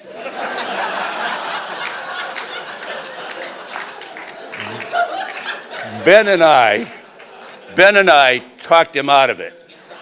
And I don't have time to go into Ben's initial effort at compromise by trying to get him to sign on to the Anglicans. In the film in real life, no, I think I'll skip that one. Okay. Enough of that. Time to move from my alternative facts about Marty to the real Marty Baron. He so deserves this honor, certainly more than any other past recipient of an honorary degree from Lehigh. That's an inside joke unless you read the Post. Obviously, nobody at the Times table does because I heard no one. I'm not here to talk about what Marty's done at the Post or for the quality of American journalism. Most of you know that story all too well. I want to talk about Marty and Boston, where he's had his longest stint as a top editor. Some people think, wrongly, that Marty has little personality, that he brings no emotion to his work, that he's remote and uncaring, socially awkward. Need I go on? In fact, he is an intimidating presence, especially to editors and reporters who haven't quite met the extraordinarily high standards he sets for himself and for those who work for him. Not long after Marty came to Boston, his editorship was anonymously described in the Boston Phoenix by one of our reporters as, quote, the joyless pursuit of excellence, close quote. To which one of my colleagues said at the time, what, we should prefer the joyful pursuit of mediocrity? Marty, to be sure, was an upsetting force in our newsroom, but one that was long overdue. He was the first Globe editor ever who came from outside. A fresh pair of eyes that on his first day at the Globe helped him see a potential story which reverberates around this world today and will for decades to come. When I watch the Post videos, I'm struck by the tone of respect and affection for Marty. From a staff he is leading through a period of upsizing. I ask you this, who wouldn't love the editor in such an environment? It might surprise you to know that when Marty presided over a substantial downsizing at the Globe, the affection and respect for him was just as palpable. Why is that? Marty put to use his substantial intelligence and business skills to minimize the damage to the Globe's journalism. But it wasn't just about the journalism. He cared as much or more about the people. He moved pieces on that chessboard with such skill that he saved jobs that anywhere else would have been lost. He turned cuts that could have been layoffs into buyouts. I'd be surprised if there was an editor at any major metro daily who blunted the impact of downsizing with the skill Marty did. For Marty, it's always been about the journalism, and thank God for that. He brings so much to any table. He forgets nothing. He's forever seeing possibilities that good editors and reporters have overlooked. He can make a good story great on deadline. We spent weeks writing the very first story we did on the church. It was well and carefully written and rewritten and rigorously edited. Only then did I send this 5,000-word main story to Marty. Less than 2 hours later, it came back to me with several major editing suggestions. Not a one I could disagree with. I sent him back an email, "What took you so long?" One thing I learned quickly about him, you put yourself on the line for Marty, he stands there right beside you. He is fiercely demanding of his staff, but equally protective of those who work for him. And he's famously never off duty. It's a given that a late night or weekend email to Marty will almost always get an immediate response. This, I understand, remains his MO, according to my best anonymous source at the Post. Thank you, Tracy Grant. Knowing Marty, I wouldn't be surprised if I get an email in the morning, hell, maybe even before midnight, with suggested edits to the remarks I am about to conclude. Do not for a moment think that Marty is one-dimensional. He's no life of the party, but he accumulates and keeps friends in numbers that would be the envy of most any of us. He's good to great company, and every now and then, the heart appears on the sleeve. 3 years ago, along with 2,400 other people, we saw Spotlight for the first time on the big screen at the Toronto Film Festival. It was, to put it mildly, an emotional moment for us. As it ended, we were escorted backstage before being introduced to the audience. Among us, Marty was the most verklempt. Should I repeat that? I gave him a hug, not just to comfort him, but for all that he had done against tough odds for the Globe and the quality of journalism in Boston. I was rummaging around in Nexus last night, trying to find the date Marty's move to Washington was announced. I stumbled upon Steve Muffson's story, but had forgotten he had interviewed me. Here is what he quoted me as saying in 2012.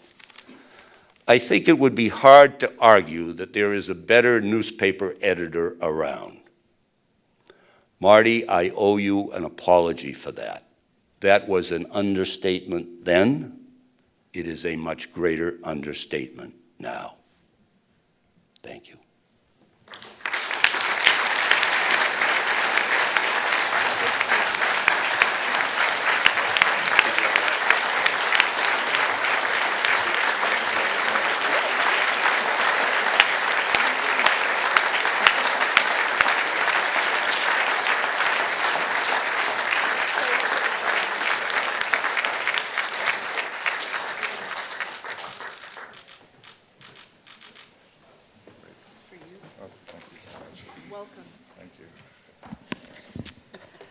And now, tonight's other fourth estate awardee, Marty Baron. Thank you. Thank you very much. Well, don't count on me to be funny. First of all, thank you for this great honor. It's especially gratifying to be recognized by this particular institution. The National Press Club has been a forceful, unwavering advocate on behalf of press freedoms, brave journalism, the safety of journalists, and high journalistic standards. Thank you for that work. Thank you as well to Fred Ryan, who had to rush off to an event, family event, and to Robbie for their gracious introductions. I'll get to Robbie in a second. Fred has been steadfast in his support for our newsroom, providing the resources and encouragement needed to fulfill our highest aspirations.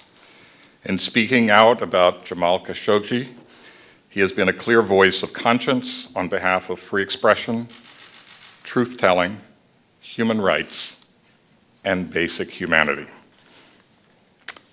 And Walter Robinson, the great Walter Robinson, and the funny Walter Robinson.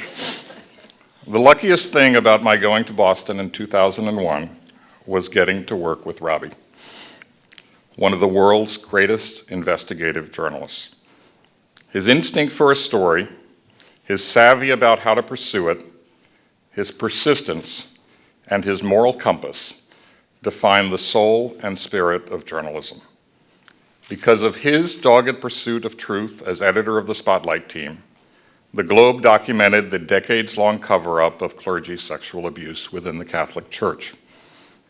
That investigation was emblematic of Robbie's long career uncovering wrongdoing by the powerful in defense of the powerless.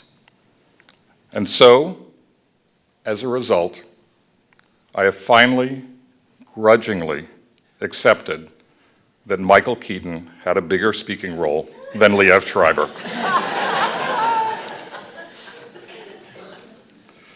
My former publisher at the Miami Herald, Alberto Ibargüen, was supposed to be here as well. Illness got in his way, but I want to acknowledge him. Now CEO of the Knight Foundation, Alberto has marshaled its resources on behalf of fact-based journalism and to promote digital progress for our profession. He was my boss when the Miami Herald covered the case of Elian Gonzalez, and when we undertook our own count of Florida votes in the 2000 presidential election after the US Supreme Court prohibited an official recount. Alberto safeguarded the independence of our journalism amid boiling community tensions. I owe him a ton. He took a risk in giving me my first top editor job, and I wish him a fast recovery. I'm incredibly grateful to be joined by colleagues from the Washington Post who are at two tables here. Going to work at the Post is a source of daily inspiration. You can be sure democracy will not die in darkness with the Washington Post around.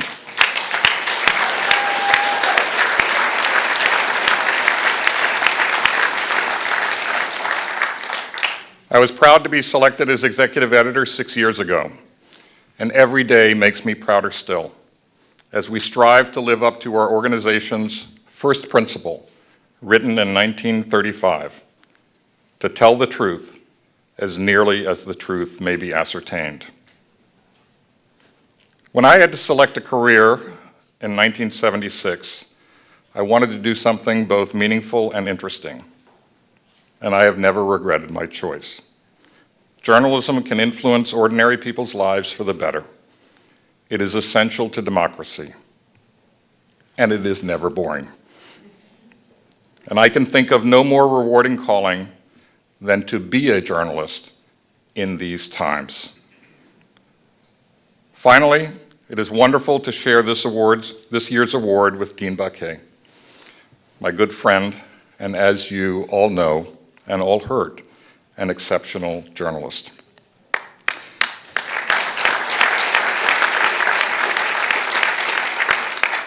Dean and I became colleagues in 1996 when I joined the New York Times.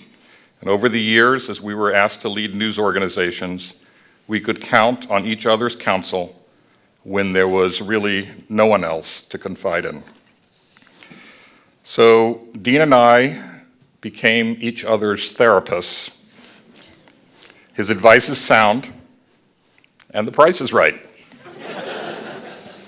When he and I are done talking, we resume competing each with the same goal: ambitious journalism that makes a difference. And not to be dismissed, bragging rights. I became an editor in 1983 at the Los Angeles Times. In short order, I was appointed business editor, and my boss drafted an announcement. He included my age, which he put down as 30. I had to tell him I was 29, and you could see the sinking feeling. From such mistakes, careers are made. Truth is, I was inexperienced, and it showed. In the early months, I was lost as to what it meant to be a manager, to lead a staff.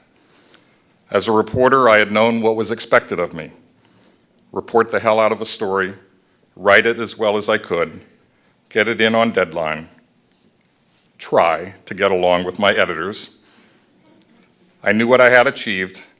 The byline was proof I had done it. When I became an editor, I was denied that clarity. I was exhausted at the end of the day, but I could scarcely remember what I had done. I wasn't sure what I was supposed to do. So I picked up the only management book I've ever read outside of college, and the book was written by Peter Drucker, a renowned professor and guru of sorts. And because it helped, I'd like to mention some of what he had to say, because it is held true. The test of an organization, he wrote, is to bring out whatever strengths there is in its members, and to use each individual's strength to help all the other members perform. I see that every day. We each come to work with our individual strengths. Working together, we accomplish more than any one of us could alone. We at the Post are blessed with brilliant staffers, but there is no one who does not rely on others to succeed. That is true for me as much or more than anyone. Whatever is considered an achievement of mine is the direct result of what others have accomplished, and their achievements depend in turn on the invaluable contributions of their fellow journalists. What I have sought to do is ensure that my newsroom colleagues are given the very best opportunity to do their very best work, that collectively we are moving in the right direction, adhering to high standards, making optimal use of our skills, always serving readers and the public interest first. Drucker also wrote that the focus of an organization must be on opportunities rather than on problems. You know, I got into journalism when it was a bad year for the business, 1976, a big recession. And it has been a bad year most years since. Yet here we are. I made a whole career out of it, and despite our blunders, we as a profession are continuing to fight. That is because our profession is needed. So we owe it to our profession and to the public to be optimists. No one has ever succeeded by expecting failure.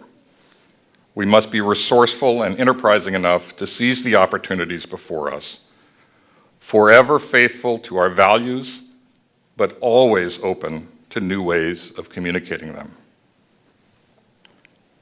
Finally, Drucker identified what he saw as the most important quality in those asked to lead others. Integrity, he wrote, is one absolute requirement of a manager, the one quality that he has to bring with him and cannot be expected to acquire later on. And apologies for the gender bias in that language. He was of a different generation. No one, he said, should have a vision that focuses on people's weaknesses rather than on their strengths. No one should be more interested in the question of who is right than in the question of what is right. Leadership, he wrote, is lifting people to higher sights and a higher standard. Across my 35 years as an editor, I have tried, imperfectly for sure, to work by those principles and practices. I hope that over time, I have gotten better at it, giving the abundant talents of my fellow journalists every chance to flourish.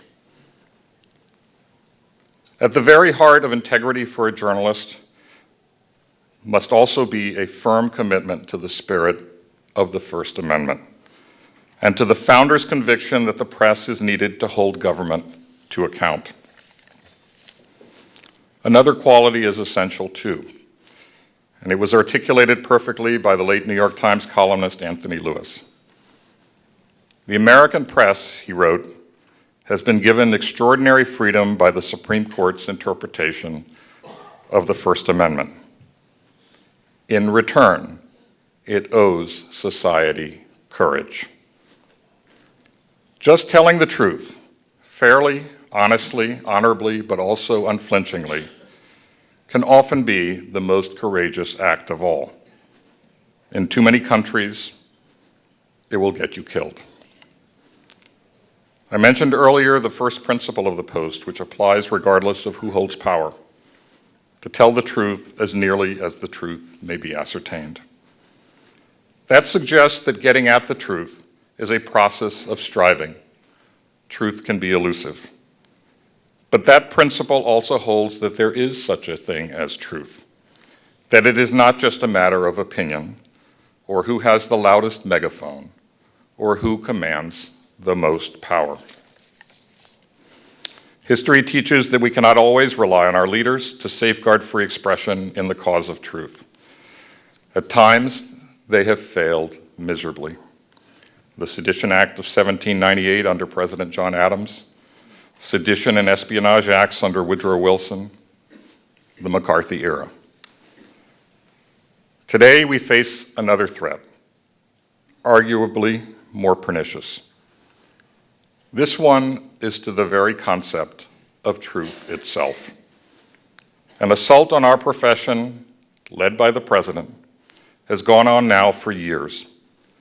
It began as a campaign first to marginalize the press, then to delegitimize it, then to demonize us, then to dehumanize us. Then came enemies of the people. At work here is an effort to disqualify the press as an independent arbiter of fact. But it does not stop there. Other institutions and professions are to be disqualified as well.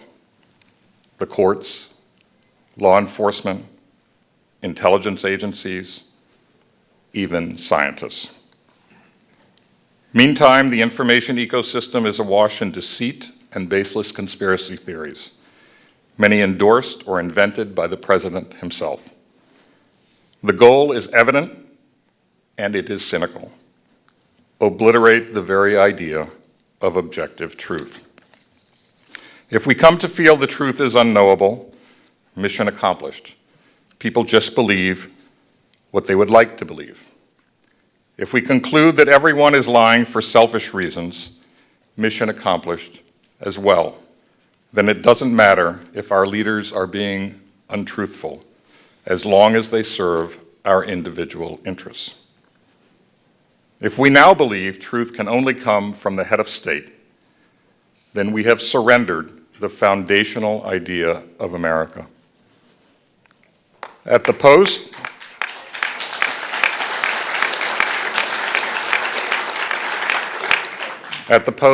we are determined to give the public the information it needs and deserves to know. That means, above all, holding politicians, policymakers, and other powerful individuals and institutions to account. That is our job, and we will do it.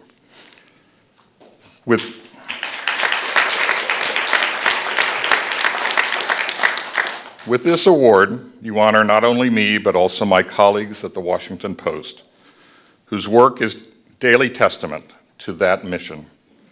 You also honor my former colleagues at the Los Angeles Times, the New York Times, Miami Herald, and Boston Globe, who maintain the same fervent sense of purpose. I am here today because of all those remarkable people. They gave me strength. They gave me inspiration.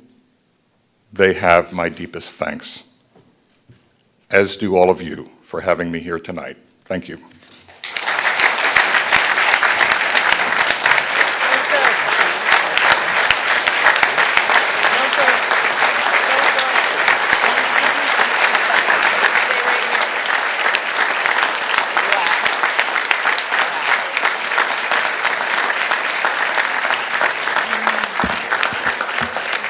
Marty, congratulations and thank you. Thank you to both of our phenomenal, amazing honorees. I can't say how honored I am to give both of you this award here tonight. Thank you so much for being here together and accepting it. These are two exemplary men and journalists. Thank you for being here. Thanks.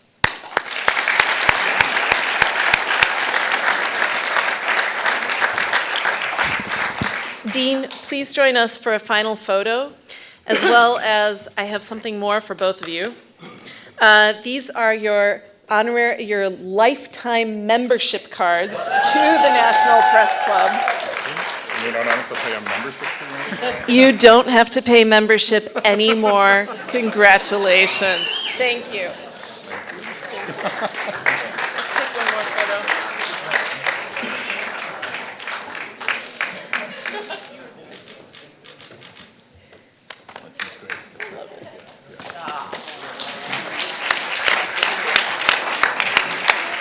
Yes. Oh, we want more photos. We're not quite done. We're going to take one more photo. And then I have some amazing, excellent news for you that made my jaw drop. Where would you like? If you guys want to grab your awards and just leave them up and Henry, if you would get them. I know that's excellent news, but. Marty, you want to grab yours? It's right there. This one? Yeah. What do we do? Okay, this is perfect Yeah. right here. Thank you. That is excellent. Thank you very much. Thank you. All right, Thank great. you. Thank you very much. Audience, thank you for your patience with that. So, congratulations again to our Fourth Estate Award honorees and all of tonight's award recipients. Before we retire to the Holman Lounge right next door for after-dinner drinks, I need to say a few final words. One, thank you for your donations. You can continue to give throughout the night.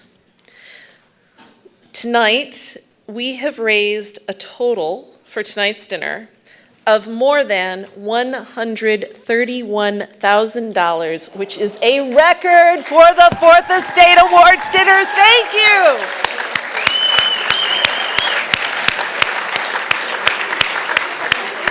It's a record. And all of this goes to support the National Press Club's Journalism Institute, which does such good work for press freedom, professional development, scholarships. Great job. I'm so excited. Barbara, I saw the amount and I said, is that right?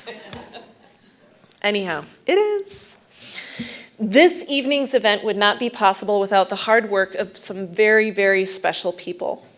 In particular, I'd like to thank the National Press Club and National Press Club Journalism Institute staff. In particular, our executive director, Bill McCarran, who makes this event a priority every year.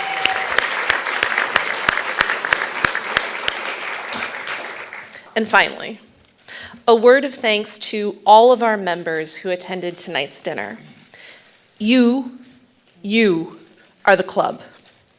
You are what makes it such a special place, and I am so happy to see so many of you here tonight. It's been a great evening. It's not over yet. Please join us next door in the Holman Lounge for a nightcap. Thank you all, and good night.